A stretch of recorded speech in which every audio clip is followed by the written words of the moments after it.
திரும்ப திரும்ப பார்த்து பார்த்து திரும்ப திரும்ப பேசி பேசி திரும்ப ரிவ்யூக்குள்ள போலாம். வெல்கம் டு நம்ம வீட்டு திரை ரிவ்யூ. மாஸ்குடா.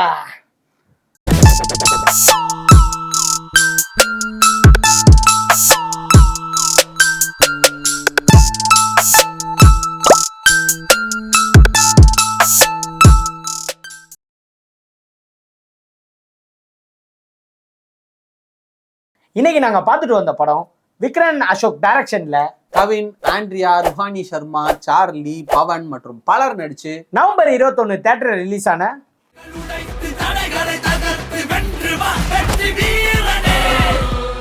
இந்த படத்தோட கதை, ஒரு கும்பல் பல கோடியை கொள்ளடிக்கிறாங்க. அந்த கொள்ளைக்கு சம்பந்தமே இல்லாத 2 பேர் அதுக்குள்ள சிக்கிக்கிறாங்க. ஒன்னு வேலுன்ற ஒரு டிடெக்டிவ், இன்னொருத்தங்க பூமின்ற ஒரு லேடி.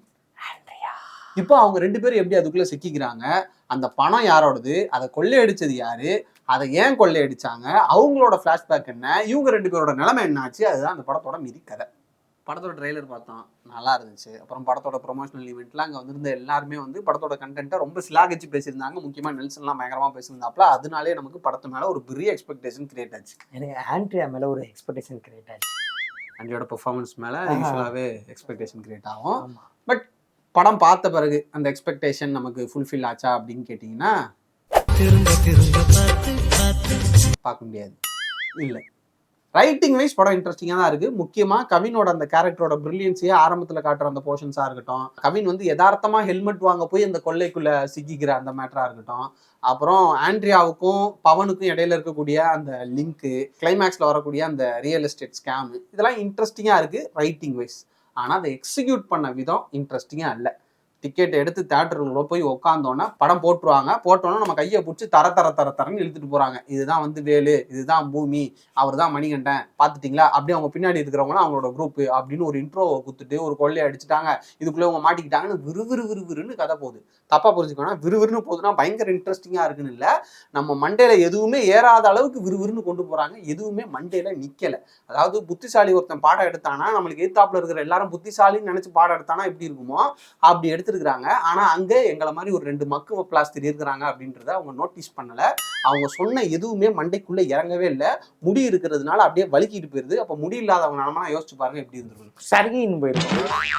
எக்ஸிகியூஷன் வைஸ் ஏன் ஃபிளாஸ் இருக்குன்னு சொல்றேன்னா, அப்ப அந்த கொள்ளை நடக்குது, அந்த கொள்ளை எங்க நடக்குது, எத்தனை மணிக்கு நடக்குது, எந்த ஒரு கிளாரிட்டியுமே இல்லை. இப்போ அது ஒரு நைட்டு ஒரு 10 மணிக்கு நடக்குது அப்படின்னே வச்சுக்கலாம். ஏன்னா அந்த சூப்பர் மார்க்கெட்டுக்குள்ள ஒரு 30 பேர் இருக்கிறாங்க. ஸோ க்ளோசிங் டைமில் ஒரு 30 பேர் இருக்கிறாங்க. அப்போ கொள்ளை நடக்குது, ஓகே. அப்போ ஷூட் அவுட் நடக்கும்போது வெளியே எவனுக்குமே சத்தம் கேட்காதா, எவனுமே வரமாட்டானா? ஏன்னா சென்னையில் இருக்கிற எல்லாரும் மட்டை ஆகிட்டாங்களா, இல்லை ஸ்லீப்பிங் பில்ஸ் போட்டு தூங்கிட்டாங்களா? சரி, அதை விட்டா ஒரு 2 மணி நேரம் கழிச்சு ஒரு ரெசிடென்ஷியல் ஏரியாவில் அதே மாதிரியே ஒரு ஷூட் அவுட் நடக்குது. இங்கேயாச்சும் சூப்பர் மார்க்கெட்டில் ஒரு குண்டு, அங்கே ஒரு 2-3 குண்டு சுடுவாங்க. காலையில் விசாரிக்க வந்த போலீஸ் விசாரிச்சுட்டு நைட்டு ஒரே மழை இடி இடிச்சதுனால அவங்களுக்கு தெரியல அப்படின்னு சொல்கிறாங்க. கதையாக இருக்குது. சரி, ஓகே, நம்புற மாதிரி தான் இருக்குது. ஆனால் அதை எங்களுக்கு கன்வின்சிங்காக சொல்லணும்ல, அங்கேயும் இல்லை. சரி, இதெல்லாம் கூட விட்டுறலாம். அப்புறம் செகண்ட் ஹாஃப்ல பார்த்தா அர்ச்சனாவை பயமுத்துறதுக்காக ஒரு ஷூட் அவுட் பண்ணுவார் கவின். சென்னையில் இருக்கிற யாருக்குமே காது கேட்காதா? அந்த வேலுன்ற கேரக்டருக்கு எஸ்ஐ ஃப்ரெண்ட் இருப்பாப்ல, அப்புறம் டிசி அவருக்கு தெரிஞ்சவர், எல்லாத்தையும் சாதிச்சிடலாம், எல்லாத்தையும் ஈஸியாக அவங்க பண்ணிடுவாங்க. அதே மாதிரி ஆண்ட்ரியோட கேரக்டர், அந்த பூமி கேரக்டருக்கு அரசியல்வாதியோட ஒரு ஹெல்ப் இருக்கும். ஸோ அவங்க எல்லாத்தையுமே சாதிச்சிருவாங்க, எல்லாமே பண்ணிடுவாங்க. ஆண்ட்ரியாவுக்கு 2 பேர் இருப்பாங்க, பேட்டரி அப்புறம் இன்னொருத்தர். இவங்க 2 பேரை வச்சு அவ்வளோ பெரிய ஒரு ராஜ்யத்தையும் நடத்திட்டு இருப்பாங்க. இதெல்லாம் என்ன கதை, இது எப்படி நாங்க நம்ப முடியும்? படம் தான் ஓகே, அக்செப்டபிள். ஆனா அதை சொல்ற விதம்னு ஒண்ணு இருக்குல்ல, இன்ட்ரெஸ்டிங்காகவும் இல்லை, லாஜிக்கலாகவும் இல்லை. உள்ள உட்காந்துருக்கிற எல்லாத்தையும் போட்டு மண்டையை போட்டு குழப்பி விட்டு ஒரு மாதிரி. இப்போ இந்த ரிவ்யூவே பார்த்தீங்கன்னா கச்சன்னு இருக்கா, அந்த மாதிரி தான் படமும் இருக்கு. உள்ளுக்குள்ள தேட்டருக்குள்ள வச்சு மண்டையை போட்டு கொத்தி விட்டு அனுப்பிச்சிடுற மாதிரி, மண்டைக்கு மேலே கொத்து புரட்டா போட்ட மாதிரி. முக்கியமான விஷயம் சொல்லணும்னா, ஒரு சிங்கிள் டேக் ஷாட் ஒன்று இருக்கும். போலீஸ் ஸ்டேஷன்ல பேசிட்டு கவினும் அவரோட வக்கீலும் வெளியே வருவாங்க. அந்த இதுல கேமரா அப்படியே சிங்கிள் டேக்ல வெளியே வந்துகிட்டே இருக்கும். அங்க எல்லாருமே பெர்ஃபார்ம் பண்றாங்க அப்படின்றது ரொம்ப அப்பட்டமா தெரியுது. ஒரு அட்மாஸ்பியரை கிரியேட் பண்ணணும்னா எவ்வளவு ஒரு ரியலிஸ்டிக்கா பண்ணணும். கொஞ்சம் கூட ஒரு யதார்த்தமே இல்லாம ரொம்ப சினிமாத்தனமா எல்லா இடத்துலயும் நாங்க கேமரா வச்சிருக்கோம், எங்க ஆர்டிஸ்ட் நடிக்க தான் செய்யறாங்க, நீங்க படம் தான் பாக்குறீங்கன்றத எல்லா சீன்லயுமே நம்மளுக்கு ரெஜிஸ்டர் பண்ணிக்கிட்டே இருக்கிறாங்க. அதனாலேயே நம்மளால படத்து கூட கனெக்ட் ஆக முடியல. நம்மளாலன்னு சொல்றதை விட எங்களால கனெக்ட் ஆக முடியல. ஆனா இவ்வளவு சொல்றேன்ல, ஆனா நானுமே கடைசியில ஒரு இடத்துல கை தட்டிட்டு படம் நல்லா இருக்கோ அப்படின்ற ஒரு கேள்வி எனக்குள்ள வந்துருச்சு. ஏன்னா கடைசியில அந்த மிடில் கிளாஸ்ன்ற ஒரு மந்திரத்தை போட்டு நம்மளை ஏமாத்தி விட்டுறாங்க. இந்த விஷால் சொல்லுவார்ல, டேய் நானும் மதுரைக்காரன் தான்டா, அந்த மாதிரிதான் படத்துல அந்த சீன் வரும்போது நம்ம எல்லாரும் ஏய் நானும் மிடில் கிளாஸ் தான்டா அப்படின்னு. அதாவது மிடில் கிளாஸ் மக்களோட உள்ளுக்குள்ள இருக்கக்கூடிய அந்த ஆதங்கம் கோவத்தெல்லாம் வந்து ரியல் லைஃப்ல வந்து வெளிப்படுத்த முடியாது. அதை ஸ்கிரீன்ல பார்க்கும்போது நம்ம எக்ஸைட் ஆகும்ல, நம்மள ஒருத்தன் ஸ்கிரீன்ல பண்றான்டா அப்படின்னு. அந்த ஒரு இதை வச்சு நம்மளை ஒப்பேத்திடலாம், 120 ரூபா குத்ததுக்கு கையை திட்டு போயிடுவானுங்க அப்படின்ற ஒரு மைண்ட் செட் மாதிரி இருந்துச்சு. ஒரு உயிரே இல்லை. அந்த ஒரு ஸ்கேம் நடந்திருக்கு, மிடில் கிளாஸ் மக்கள் பாதிக்கப்பட்டிருக்காங்க, அவங்களோட பிளாஷ்பேக்கை சொல்றாங்க. ஓ இது பிளாஷ்பேக். நம்ம கலாச்சிருவோன்ட்டுதான் படத்துக்குள்ளேயே அவங்களே கலாச்சிக்கிட்டாங்க பாத்தீங்களா. ஒரு இன்ஃபர்மேஷனை கொடுத்துக்கிட்டே இருக்கிறாங்க. படம் ஆரம்பத்துல இருந்து கடைசி வரைக்கும் நொசம் இந்த தொறுன்னு மழை பெஞ்சுனே இருக்கும்ல, தூரினே இருக்கலாம், அந்த மாதிரி பேசிக்கிட்டே இருக்கிறாங்க.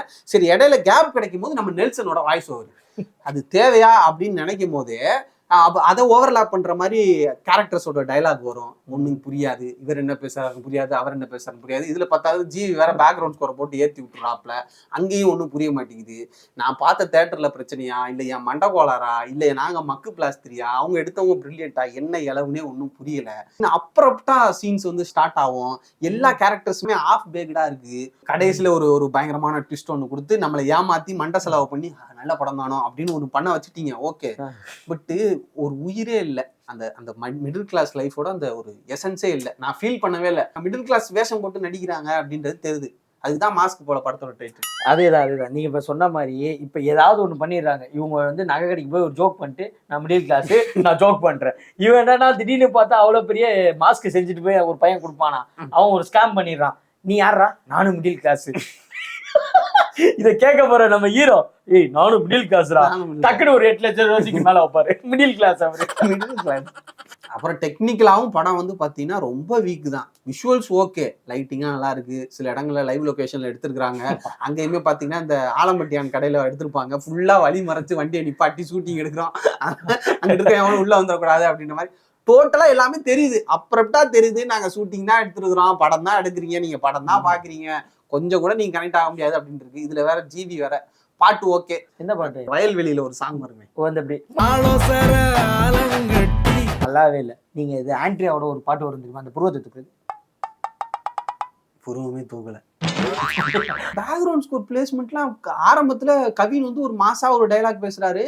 மாசா கூட இல்ல, அவரோட கேரக்டருக்கு அது பேசுறாரு. அந்த இடத்துல மாசான ஒரு பிஜிஎம் போட்டு டயலாக ஓவர்லாப் பண்றாங்க. நான் டயலாக்ல கான்சென்ட்ரேட் பண்ணுவேனா, அந்த கேரக்டரோட எலிவேஷன்ல கான்சென்ட்ரேட் பண்ணுவேனா, எனக்கு என்னன்னே புரியவே இல்லை. சரி, அவங்க பேசுற அந்த கேரக்டர் பேசுற டயலாக்ஸ் ஏதாச்சும் மியூட்ல போட்டு பேக்ரவுண்ட் ஸ்கோரை போட்டு ஏற்றி விட்டு இருந்திருக்கலாம், கேரக்டராச்சும் எலிவேட் ஆயிருக்கும். மியூசிக் ரொம்ப ஓவர்லாப் பண்ணிக்கிட்டே இருக்கு. ஆக்டிங் வைஸ் கவினோட பெர்ஃபார்மன்ஸ் நல்லா தான் இருந்துச்சு. அவர் கொடுத்த போர்ஷனை நீட்டா ரொம்ப சூப்பரா பண்ணியிருந்தாரு. முக்கியமா அந்த ஒரு கொள்ளையடிக்கிற போர்ஷன்ல அவர் சிக்கிக்கிற அந்த போர்ஷன்லாம் வந்து நல்லா என்டர்டெய்னிங்காவே இருந்துச்சு. ஆண்ட்ரியோட பெர்ஃபார்மன்ஸுமே நீட்டா இருந்துச்சு. பட் கேரக்டரைசேஷன் வீக்காக தான் இருந்துச்சு. அதை சரியா நம்மளுக்கு கன்வே பண்ணலை. மற்றபடி மற்ற எல்லாரோட பெர்ஃபார்மன்ஸுமே ரொம்ப ரொம்ப ஆர்டிஃபிஷியலா இருந்துச்சு. மரியம் ஜார்ஜெல்லாம் பெரிய ஆக்டர், பட் அவரை யூஸ் பண்ணவே இல்லை. அதை விட முக்கியம் பவன்.